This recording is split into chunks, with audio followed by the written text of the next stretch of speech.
Hi everyone. आज हम देखने वाले हैं 11th क्लास की ज्योग्राफी एनसीईआरटी का लेसन नंबर 4 जलवायु। तो जलवायु क्या है कि दक्षिण भारत में उन्हीं वस्त्रों की जरूरत नहीं होती। यहाँ से छोड़ो, कहाँ से है।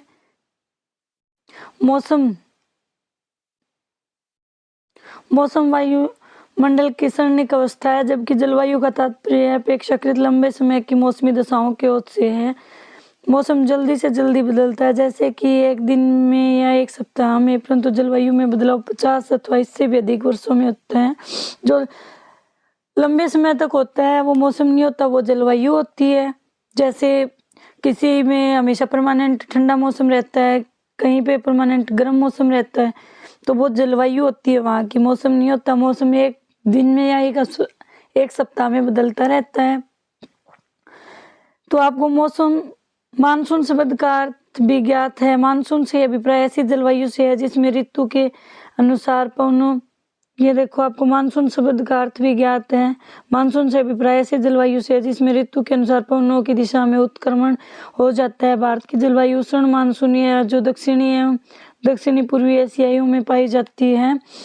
तो ये देखो भारत की जलवायु उष्ण मानसूनी है, जो दक्षिणी एवं दक्षिणी पूर्वी एशिया में पाई जाती है। मानसून जलवायु में एक रूपता एवं विविधता।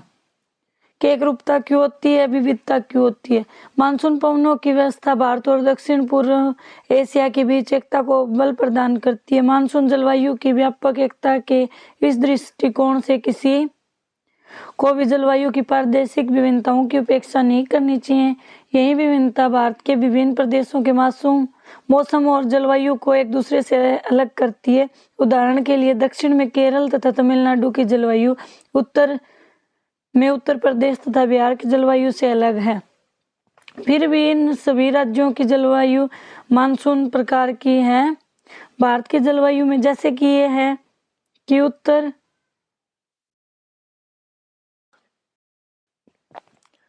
तमिलनाडु की जलवायु उत्तर में उत्तर प्रदेश तथा बिहार की जलवायु से अलग है। जो तमिलनाडु और केरल है ना, वो प्रायद्वीपीय भारत में है और ये उत्तर की तरफ है, ये नॉर्थ साउथ है। तो जैसे जो उत्तर की साइड है ना, वहाँ पे सर्दियों में बहुत ज़्यादा सर्दी होती है, लेकिन जो केरल और तमिलनाडु है ना, वहाँ सर्दी नहीं होती है। तो इसलिए मौसम में परिवर्तन है, जलवायु सेम होती है। फिर भी इन सभी राज्यों की जलवायु मानसून प्रकार के। भारत की जलवायु में अनेक प्रादेशिक विभिन्नताएं, जिन्हें पवनों के प्रतिरूप, तापक्रम और वर्षा ऋतुओं की लय तथा आर्द्रता एवं शुष्कता की मात्रा में विभिन्नता के रूप में देखा जा सकता है। इन प्रादेशिक विविधताओं का जलवायु के उपवर्गों के रूप में वर्णन किया जाता है।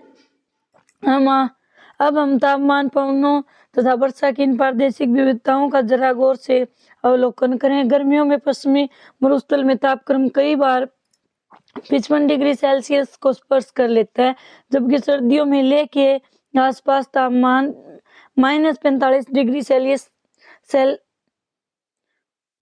तक गिर जाता है। राजस्थान के चूरू जिले में जून के महीने के किसी एक दिन का तापमान 50 डिग्री सेल्सियस अथवा इससे अधिक हो जाता है, जबकि उसी दिन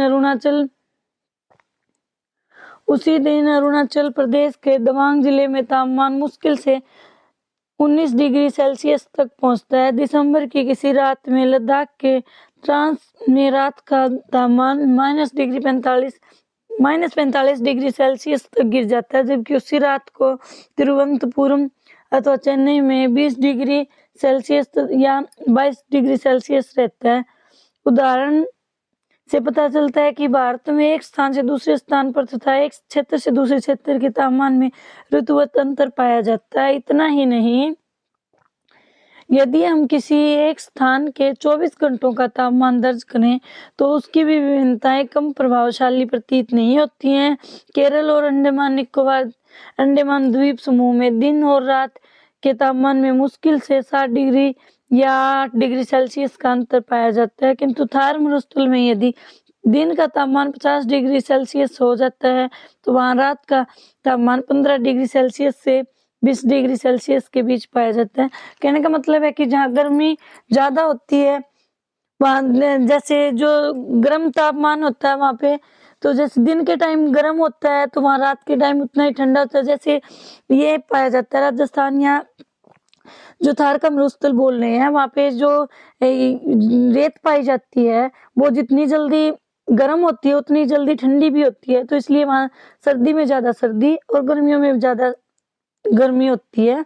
जब हम वर्षण की पारदेशिक विविधताओं को देखें, हिमालय में वर्षण मुख्यतः हिमपात के रूप में होता है, जबकि देश के अन्य भागों में वर्षण जल की बूंदों के रूप में होता है। इसी प्रकार केवल वर्षण के प्रकारों में ही अंतर नहीं है, बल्कि वर्षण की मात्रा में भी अंतर है। मेघालय की खासी पहाड़ियों में स्थित चेरापूंजी और मानेसराम में औसत वार्षिक वर्षा 1080 सेंटीमीटर से ज्यादा होती है। इसके विपरीत राजस्थान के जैसलमेर में औसत वार्षिक वर्षा शायद ही 9 सेंटीमीटर से अधिक हो। तो ये देख लो कि कितना अंतर पाया जाता है। मेघालय की खासी पहाड़ियों में स्थित चेरापूंजी और मानेसराम में स्थित वार्षिक वर्षा 1080 सेंटीमीटर और राजस्थान के जैसलमेर में 9 सेंटीमीटर से अधिक नहीं है। मेघालय की गारो पहाड़ियों में स्थित तुरा में एक ही दिन में उतनी वर्षा होती है जितनी जैसलमेर में 10 वर्षों में। मेघालय की गारो पहाड़ियों में स्थित तुरा में एक ही दिन में उतनी वर्षा होती है जितनी जैसलमेर में 10 वर्षों में। उत्तर पश्चिमी हिमालय तथा पश्चिमी मरुस्थल में वार्षिक वर्षा 10 सेंटीमीटर से भी कम है, जबकि उत्तर पूर्व में स्थित मेघालय में वार्षिक वर्षा 400 सेंटीमीटर से भी अधिक है। जुलाई या अगस्त में गंगा के डेल्टा तथा ओडिशा के तटीय भागों में हर तीसरे या पांचवें दिन प्रचंड तूफान मूसलाधार वर्षा करते हैं, जबकि इन्हीं महीनों में मात्र 1000 किलोमीटर दूर दक्षिण में स्थित तमिलनाडु का कोरामंडल तट शांत एवं शुष्क रहता है। देश के अधिकांश भागों में वर्षा जून और सितंबर के बीच होती है। देश के अधिकांश भागों में वर्षा जून और सितंबर के बीच होती है, किंतु तमिलनाडु के तटीय प्रदेशों में वर्षा शरद ऋतु अथवा जाड़ों के प्रारंभ में होती है। इन सभी विविधताओं के बावजूद भारत की जलवायु अपनी लय और विशिष्टता में मानसूनी है। भारत की जलवायु को प्रभावित करने वाले कारक। भारत की जलवायु को नियंत्रित करने वाले अनेक कारक हैं। अक्षांश। आप भारत की मुख्य भूमिका अक्षांशीय एवं देशांतरी विस्तार पहले से ही जानते हैं। आप यह भी जानते हैं कि कर्क रेखा पूर्व पश्चिम दिशा में देश के मध्य भाग से गुजरती है। इस प्रकार भारत का उत्तरी भाग शीतोष्ण कटिबंध में और कर्क रेखा के दक्षिण में स्थित भाग उष्ण कटिबंध में पड़ता है। तो उत्तरी भाग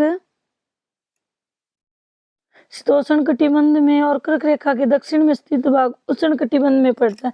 तो उष्ण कटिबंध भूमध्य रेखा के अधिक निकट होने के कारण सारा जल ऊंचे तापमान तथा कम दैनिक और वार्षिक तापांतर का अनुभव करता है। कर्क रेखा से उत्तर में स्थित भाग में भूमध्य रेखा से दूर होने के कारण उच्च दैनिक तथा वार्षिक तापांतर के साथ विषम जलवायु पाई जाती है।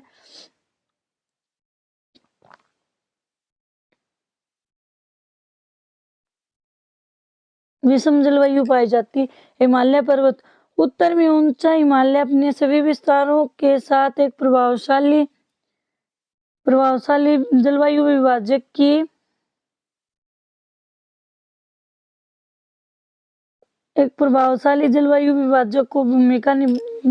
की भूमिका निभाता है। यह ऊंची पर्वत श्रृंखला उपमहाद्वीप को उत्तरी पवनों से अवैध सुरक्षा प्रदान करती है। जमा देने वाली ये ठंडी पवनें उत्तरी ध्रुव रेखा के निकट पैदा होती है और मध्य तथा पूर्वी एशिया में आर पार बहती है। इस प्रकार हिमालय पर्वत मानसून पवनों को रोककर उपमहाद्वीप में वर्षा का कारण बनता है।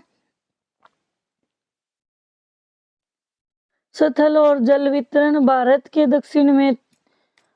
दक्षिण में 3 और हिंद महासागर व उत्तर की ओर ऊंची व अविंछन पर्वत श्रेणियां। स्थल की अपेक्षा जल देर से गर्म होता है और देर से ठंडा होता है।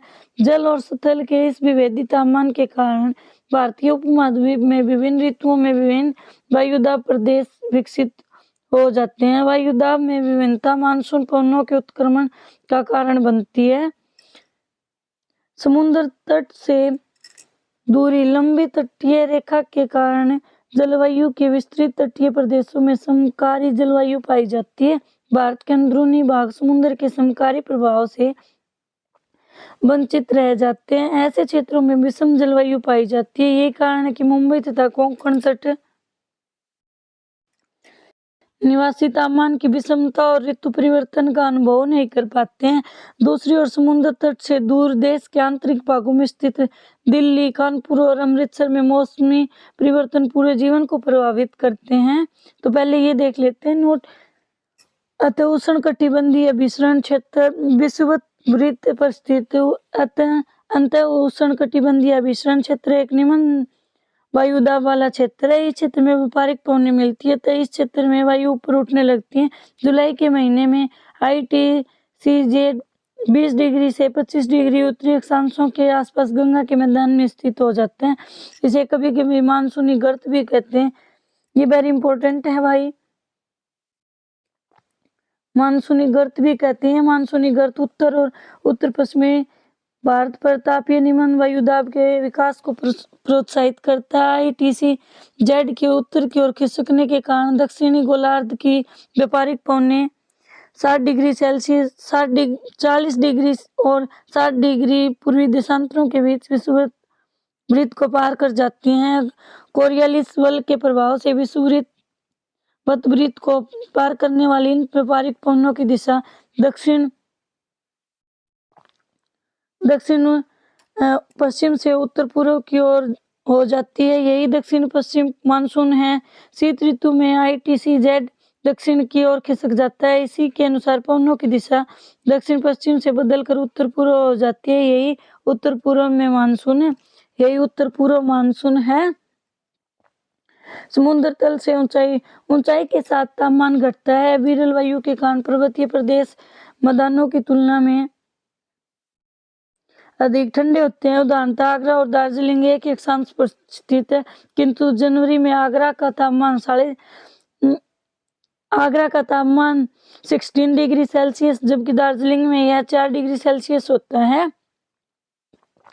ये क्या होता है कि एक ही विषुवत रेखा एक अक्षांश पर स्थित है, फिर भी इतना अंतर है इसलिए कि समुद्र की तल से ऊंचाई पर डिपेंड है। ये उच्चावच भारत का भौतिक स्वरूप तथा उच्चावच तापमान, वायुदाब, पवनों की गति एवं दिशा तथा ढाल की मात्रा और वितरण को प्रभावित करता है।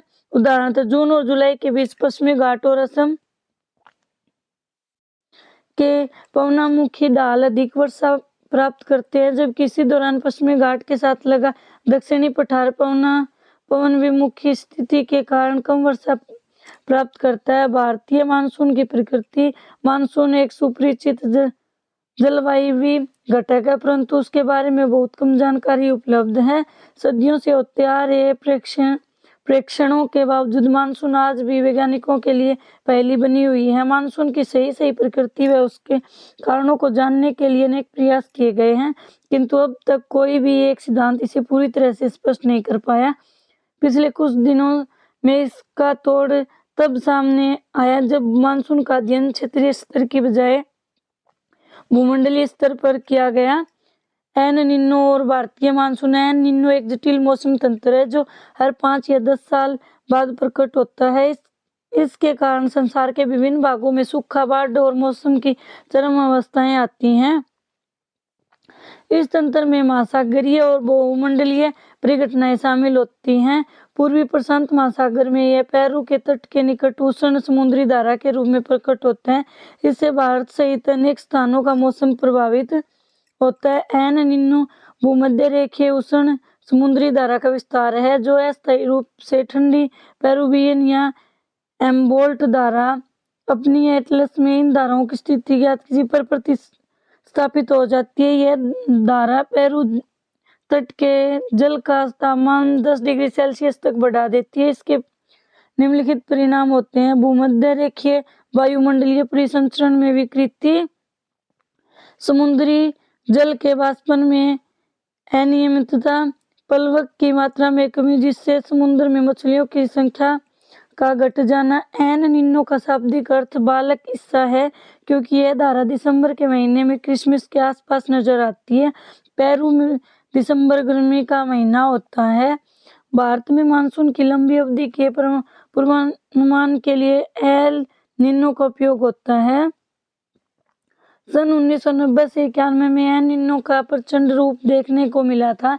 इसके कारण देश के अधिकतर भागों में मानसून के आगमन में 5 से 12 दिनों की देरी हो गई थी।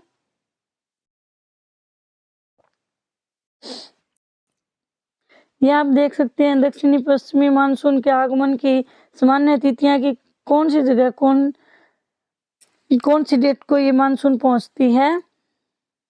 दक्षिणी पश्चिमी मानसून के आगमन की स्थिति, तो ये देखो, ये 15 जुलाई से 15 जुलाई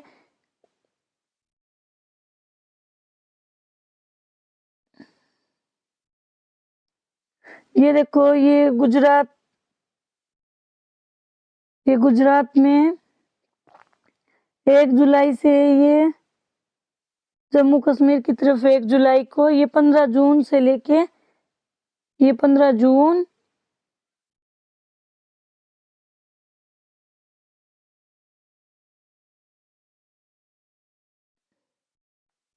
ये सबसे पहले कहाँ पहुंचती है, ये तमिलनाडु की साइड है। ये देखो, ये पहुंचती है 1 जून से 1 जून।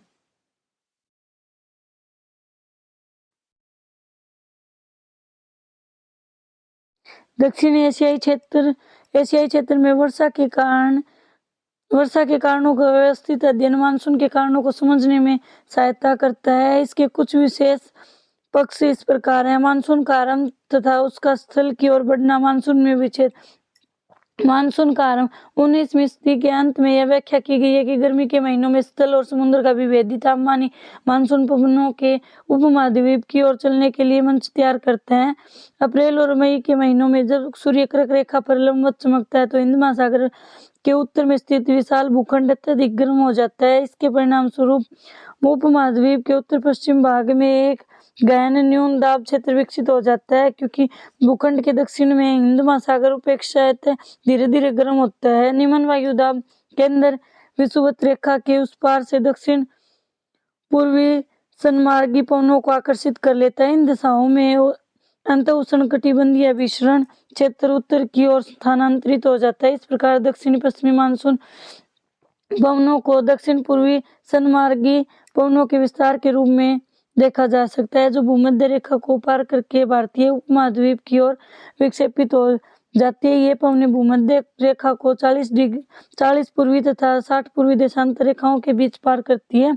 उष्णकटिबंधीय विसरण क्षेत्र की स्थिति में परिवर्तन का संबंध हिमालय के दक्षिण में उत्तरी मैदान के ऊपर से दक्षिणी जेट प्रवाह द्वारा अपनी स्थिति के प्रत्यावर्तन से भी है, क्योंकि पश्चिमी जेट प्रवाह के क्षेत्र से खिसकते ही दक्षिण भारत में 15 उत्तर अक्षांश पर पूर्वी जेट प्रवाह विकसित हो जाता है।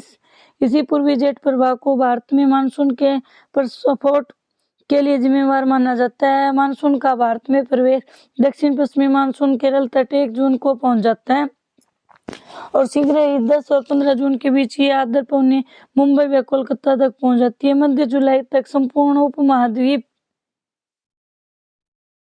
दक्षिण पश्चिमी मानसून के प्रभावाधीन हो जाता है। मानसून में विच्छेद। दक्षिण पश्चिमी मानसून काल में एक बार कुछ दिनों तक वर्षा होने के बाद यदि 1, 2 या कई सप्ताह तक वर्षा न हो तो इस मानसून विच्छेद कहा जाता है। किसको? मानसून की पहले वर्षा हो जाती है लेकिन उसके बाद एक बार बीच में वर्षा रुक जाती है तो उसको मानसून विच्छेद कहा जाता है। उत्तरी भारत के विशाल मैदान में मानसून का विच्छेद उष्णकटिबंधीय चक्रवातों की संख्या कम हो जाने से और अंत उष्णकटिबंधीय विसरण क्षेत्र की स्थिति में बदलाव लाने से होता है। पश्चिमी तट पर मानसून विच्छेद तब होता है जब आर्द्र पवनें तट के समानांतर बहने लगती है। राजस्थान में मानसून विच्छेद तब होता है जब वायुमंडल के निम्न स्तरों पर तापमान की विलोमता वर्षा करने वाली आर्द्र पवनों को ऊपर उठने से रोक देती है। मानसून का निवर्तन। मानसून के पीछे हटने या लौट जाने को मानसून का निवर्तन कहा जाता है। सितंबर के आरंभ से उत्तर पश्चिमी भारत से मानसून पीछे हटने लगती है और मध्य अक्टूबर तक यह दक्षिणी भारत को छोड़ शेष समस्त भारत से निवर्तित हो जाती है। लौटती हुई मानसून पवने बंगाल की खाड़ी से जल वाष्प ग्रहण करके उत्तर पूर्वी मानसून के रूप में तमिलनाडु में वर्षा करती है। लौटती हुई मानसून कहाँ वर्षा करती है? तमिलनाडु में वर्षा करती है। ऋतुओं की लय भारत की जलवायु दशाओं को उसके वार्षिक ऋतु चक्र के माध्यम से सर्वश्रेष्ठ ढंग से व्यक्त किया जा सकता है। मौसम वैज्ञानिक वर्ष को नियमित 4 ऋतुओं में बांटते हैं: शीत ऋतु, ग्रीष्म ऋतु, दक्षिण पश्चिमी मानसून की ऋतु और मानसून के निवर्तन की ऋतु।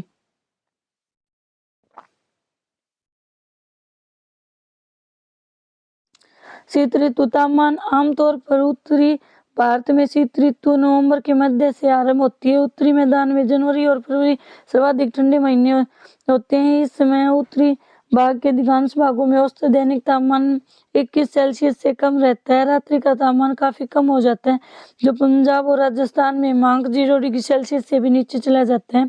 इस ऋतु में उत्तरी भारत में अधिक ठंड पड़ने के मुख्य रूप से 3 कारण: पंजाब, हरियाणा और राजस्थान जैसे राज्य समुद्र के समकारी प्रभाव से दूर स्थित होने के कारण महाद्वीपीय जलवायु का अनुभव करते हैं। निकटवर्ती हिमालय की श्रेणियों में हिमपात के कारण शीतलहर की स्थिति उत्पन्न हो जाती है। फरवरी के आसपास कैस्पियन सागर और तुर्कमेनिस्तान की ठंडी पवनें उत्तरी भारत में शीतलहर ला देती हैं। ऐसे अवसरों पर देश के उत्तर पश्चिमी भागों में पाला व कोहरा भी पड़ता है। मानसून को समझना: मानसून का स्वभाव एवं रचना तंत्र संसार के विभिन्न भागों में स्थल, महासागरों तथा ऊपरी वायुमंडल से एकत्रित मौसम संबंधी आंकड़ों के आधार पर समझा जाता है। पूर्वी प्रशांत महासागर में स्थित फ्रेंच पोलिनेशिया के तहत तथा हिंद महासागर में ऑस्ट्रेलिया के पूर्वी भाग में स्थित पोर्ट डार्विन के बीच पाए जाने वाले वायुदाब का अंतर मापकर मानसून की तीव्रता के बारे में पूर्वानुमान लगाया जा सकता है। भारत का मौसम विभाग 16 कारकों के आधार पर मानसून के संभावित व्यवहार के बारे में काफी समय का पूर्वानुमान लगाता है। प्रायद्वीपीय भारत में कोई निश्चित शीत ऋतु नहीं होती। तटीय भागों में भी समुद्र के समकारी प्रभाव तथा भूमध्य रेखा की निकटता के कारण ऋतु के अनुसार तापमान के वितरण प्रतिरूप में शायद ही कोई बदलाव आता है। और उदाहरणतः तिरुवनंतपुरम में जनवरी का मध्य अधिकतम तापमान 31 डिग्री सेल्सियस तक रहता है, जबकि जून में यह 29.5 डिग्री सेल्सियस पाया जाता है। उत्तर में जहाँ ठंड पड़ती है उस टाइम वहाँ पे गर्मी का मौसम हो जाता है। जैसे तिरुवनंतपुरम में जनवरी के माह में 31 डिग्री सेल्सियस रहता है, जबकि जून में यह 29.5 डिग्री सेल्सियस पाया जाता है। पश्चिमी घाट की पहाड़ियों पर तापमान अपेक्षाकृत कम पाया जाता है। वायुदाब पवने दिसंबर के अंत तक 22 दिसंबर सूर्य दक्षिणी गोलार्ध में मकर रेखा पर सीधा चमकता है। इस ऋतु में मौसम की विशेषता उत्तरी मैदान में एक शीर्ण उच्च वायुदाब का विकसित होना है। दक्षिणी भारत में वायुदाब उतना अधिक नहीं होता। 1019 मिलीबार तथा 1013 मिलीबार की समभार रेखाएं उत्तर पश्चिमी भारत तथा सुदूर दक्षिण से होकर गुजरती हैं। परिणाम स्वरूप उत्तर पश्चिमी उच्च वायुदाब क्षेत्र से दक्षिण में हिंद महासागर पर स्थित निम्न वायुदाब क्षेत्र की ओर पवनें चलना आरंभ कर देती हैं। कम दाब प्रवणता के कारण 3 से 5 किलोमीटर प्रति घंटा की दर से मंद गति की पवनें चलने लगती हैं। मोटे तौर पर क्षेत्र की भूआकृति भी पवनों की दशा को प्रभावित करती है। गंगा घाटी में इनकी दशा पश्चिमी और उत्तर पश्चिमी होती है। गंगा ब्रह्मपुत्र डेल्टा में इनकी दशा उत्तरी हो जाती है। भूआकृति के प्रभाव से मुक्त इन पवनों की दशा बंगाल की खाड़ी में स्पष्ट तौर पर उत्तर पूर्वी हो जाती है। सर्दियों में मानव भारत का मौसम सुहावना होता है, फिर ये भी यह मौसम कभी कभार हल्के चक्रवाती या दाबों से बाधित होता रहता है। पश्चिमी विक्षोभ कहे जाने वाले ये चक्रवात पूर्वी भूमध्य सागर पर उत्पन्न होते हैं और पूर्व की ओर चलते हुए पश्चिमी एशिया, ईरान, अफगानिस्तान, पाकिस्तान को पार करके भारत के उत्तर पश्चिमी भागों में पहुंचते हैं। मार्ग में उत्तर में कैस्पियन सागर तथा दक्षिण में ईरान की खाड़ी से गुजरते समय इन चक्रवातों की आर्द्रता से संवर्धन हो जाता है। पश्चिमी जेट प्रवाही इन अवदाबों को भारत की ओर उन्मुख करने में भूमिका निभाता है। वर्षा शीतकालीन मानसून पवनें स्थल से समुद्र की ओर चलने के कारण वर्षा नहीं करती, क्योंकि एक तो इनमें नमी केवल नाममात्र की होती है, दूसरे स्थल पर घर्षण के कारण इन पवनों का तापमान बढ़ जाता है, जिससे वर्षा होने की संभावना निरस्त हो जाती है। तो शीत ऋतु में अधिकांश भारत में वर्षा नहीं होती है। अपवाद स्वरूप कुछ क्षेत्रों में शीत ऋतु में वर्षा होती है। उत्तर पश्चिमी भारत में भूमध्य सागर से आने वाले कुछ शीतोष्ण कटिबंधीय चक्रवात पंजाब, हरियाणा, दिल्ली और तथा पश्चिमी उत्तर प्रदेश में कुछ वर्षा करते हैं। कम मात्रा में होते हुए भी यह शीतकालीन वर्षा भारत में रबी की फसल के लिए उपयोगी होती है। लघु हिमालय में वर्षा हिमपात के रूप में होती है। यह वही है जो गर्मियों के महीनों में हिमालय से निकलने वाली नदियों में जल के प्रवाह को निरंतर बनाए रखती है। वर्षा की मात्रा मैदानों में पश्चिम से पूर्व की ओर तथा पर्वतों में उत्तर से दक्षिण की ओर बढ़ती जाती है। दिल्ली में सर्दियों की औसत वर्षा 53 मिलीमीटर होती है। पंजाब और बिहार के बीच में यह वर्षा 18 से 25 मिलीमीटर के बीच रहती है। कभी कभी देश के मध्य भागों एवं दक्षिण प्रायद्वीप के उत्तरी भागों में भी कुछ शीतकालीन वर्षा हो जाती है। जाड़े के महीनों में भारत के उत्तरी पूर्वी भाग में स्थित अरुणाचल प्रदेश तथा असम में भी 25 से 50 मिलीमीटर तक वर्षा हो जाती है। उत्तर पूर्वी मानसून पवनें अक्टूबर से नवंबर के बीच बंगाल की खाड़ी को पार करते समय नमी ग्रहण कर लेती है और तमिलनाडु, दक्षिण आंध्र प्रदेश, दक्षिण पूर्वी कर्नाटक तथा दक्षिण पूर्वी केरल में झंझावाती वर्षा करती है। ग्रीष्म ऋतु तापमान आज के लिए इतना ही। धन्यवाद।